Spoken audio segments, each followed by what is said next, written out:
Hello. അപ്പോൾ ഞായറാഴ്ച എന്തായാലും ഒരു കറക്കമുള്ളത് കൊണ്ട് പുൽപ്പള്ളിയിൽ പോകാമെന്ന് വിചാരിച്ചു കേട്ടോ. അപ്പോൾ അച്ഛനും അമ്മയും ഇന്നലെ പുൽപ്പള്ളിയിലോട്ട് പോയിട്ടുണ്ടായിരുന്നേ. അവിടെ ഒരു സീതാ അമ്പലത്തിൽ ഉത്സവം ഉണ്ടായിരുന്നേ. അപ്പോൾ അങ്ങനെ അച്ഛനും അമ്മമ്മയും കഴിഞ്ഞ ദിവസം രാവിലെ പോയി. എന്നിട്ട് ഞങ്ങളും പോയി കേട്ടോ. ഇന്നലെ ഞങ്ങൾ പോയേ 11:30 12 മണിയായി കേട്ടോ. വീട്ടിൽ നിന്ന് ഇറങ്ങുമ്പോൾ രാവിലെ പോകണം എന്നൊക്കെ കരുതിയായിരുന്നേ.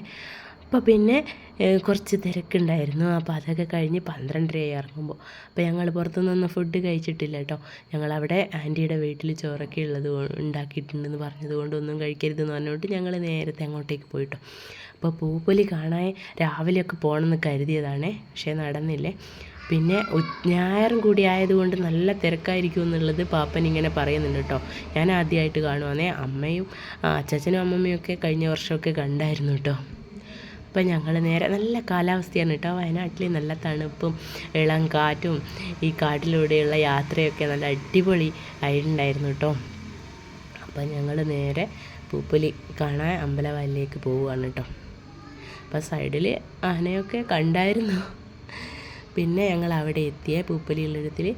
അപ്പോൾ ഞങ്ങൾ ഭയങ്കര തിരക്കായിരുന്നു കേട്ടോ. ടിക്കറ്റ് എടുക്കാനും പൂമേള ഭയങ്കര തിരക്കായിരുന്നേ. അപ്പോൾ ഞങ്ങളിങ്ങനെ സൈഡിൽ കൂടെ നടന്ന് ഞങ്ങൾ എല്ലാ സ്ഥലത്തോട്ട് പോയിട്ടില്ല കേട്ടോ. വൻ തിരക്കായിരുന്നു. പിന്നെ ഞങ്ങൾ ഫോട്ടോ ഒക്കെ എടുത്ത് കുറേ വീഡിയോസൊക്കെ പിടിച്ച് നല്ല അടിപൊളിയായിരുന്നു കണ്ടോ. ബന്ദിപ്പൂക്കളൊക്കെ നല്ല അടിപൊളിയായിരുന്നു. വലിയ പൂക്കളായിരുന്നു കേട്ടോ. കണ്ടാൽ കൊതി തീരുന്നില്ല. അപ്പോൾ ഞങ്ങളിങ്ങനെ ചുറ്റിക്കറങ്ങി ഓരോ ഫോട്ടോസൊക്കെ എടുത്ത്. അവിടെയൊന്നും ഫോട്ടോസ് എടുക്കാൻ അവിടെയൊന്നും ഇരിക്കാനോ തൊടാനൊന്നും ആരും സമ്മതിക്കുന്നില്ല കേട്ടോ. 500 രൂപ ഫൈനാണ് 500 രൂപ ഫൈനാണെന്ന് പറഞ്ഞിട്ട് അവർ ഓരോരുത്തരും നമ്മളിങ്ങനെ പിറകെ നടന്നുകൊണ്ടിരിക്കുവാണേ. അപ്പോൾ ഞങ്ങൾ കുറേ വീഡിയോസൊക്കെ എടുത്ത് ഐസ്ക്രീമൊക്കെ വാങ്ങി. അവിടെ സ്റ്റേജ് ഷോ ഉണ്ടായിരുന്നു ഒരു സൈഡിൽ, അതൊക്കെ കണ്ട്. പിന്നെ ആൻറ്റിക്ക് മൺകലം കണ്ടു നോക്കുമ്പോൾ മീൻകറി വെക്കാം, മൺകലം വേണമെന്നൊക്കെ പറഞ്ഞിട്ട് ഞങ്ങൾ വിലയൊക്കെ പറഞ്ഞ് റെഡിയാക്കി നമ്മളിവിടുന്ന് ആൻറ്റി ഒരു മൺകലം എടുത്തു കേട്ടോ. അപ്പോൾ ഇപ്പുറത്ത് അടിപൊളിയായിട്ട് സ്റ്റേജ് ഷോ നന്നായിട്ട് നടക്കുന്നുണ്ട്. അപ്പോൾ നമ്മളൊരു ഡാൻസ് ആയിരുന്നു. അപ്പോൾ അതൊക്കെ കണ്ട് നമ്മളിങ്ങനെ കുറേ സമയം ഇരുന്നേ. അപ്പോൾ മോനുള്ളതുകൊണ്ട് എല്ലാവർക്കും, എനിക്കും ജലദോഷമാണ്, മോനും ജലദോഷമാണ്. അപ്പോൾ എല്ലാവരും പെട്ടെന്ന് പോവാമെന്നും പറഞ്ഞിട്ട് തിരക്കാക്കി. നല്ല അടിപൊളി ഡാൻസൊക്കെ ആയിരുന്നു കേട്ടോ. ഞങ്ങളവിടെ ഇരുന്ന് ഇങ്ങനെ കണ്ടു.